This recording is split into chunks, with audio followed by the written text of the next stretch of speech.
원주에 있는 LED 조명 생산업체에서 조립 작업이 한창입니다. 이곳은 중증장애인 생산품 제조업체로 장애인 10명이 근무하며 신호등과 조명을 만들어 지자체 등 관공서에 납품하고 있습니다. 강원도에 있는 업체지만 도내에 납품하는 물량은 전체 생산량의 30%에 불과합니다. 업체는 비장애인과 비교해 상대적으로 작업 속도가 느리고 생산량이 적은 상황에서 도내 동종업체와의 경쟁에서 밀릴 수밖에 없다고 말합니다. 이처럼 중증장애인들이 생산한 제품을 지자체나 공공기관이 연간 1% 이상 구입하도록 특별법이 제정돼 있습니다. 장애인의 직업재활과 소득 안정을 위해 마련된 중증장애인 생산품 우선구매 특별법. 최근 더불어민주당 소속 박완주 국회의원이 국정감사에서 강원도로부터 제출받은 자료를 보면 강원도는 해당 법이 시행된 2011년 이후 현재까지 단 한 번도 법정 구매율을 지키지 않은 것으로 나타났습니다.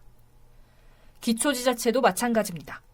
18개 시군 중 지난해 법정 구매율 1%를 지킨 지자체는 양구군이 유일했습니다.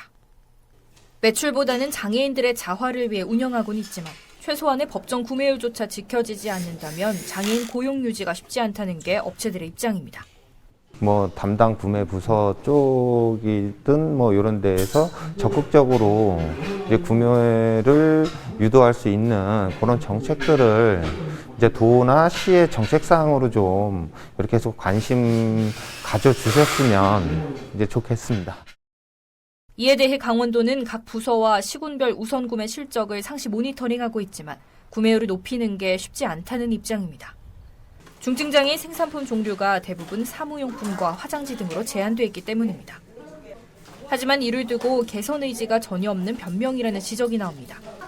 여전히 지자체 계약 구매 담당자들이 우선 구매 제도의 내용과 필요성을 모르는 경우가 많고 장애인 생산 제품은 품질이 낮다는 편견까지 있다는 겁니다.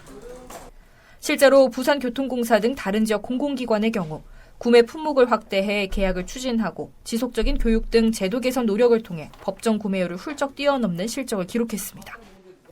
강원도 역시 매년 장애인 생산품 홍보 전시회와 시군별 순회 교육을 실시하고 있지만 성과로 이어질 수 있는 실질적인 대책을 찾아야 한다는 목소리는 여전합니다. 강원도에서는 중증장애인들이 생산할 수 있는 물품으로 우리가 정확하게 올해 안에 이 정도는 구매하겠다라는 것을 좀 개발해서 그런 방향의 중증장애인 작업시설을 좀 만들 필요가 있어 보입니다.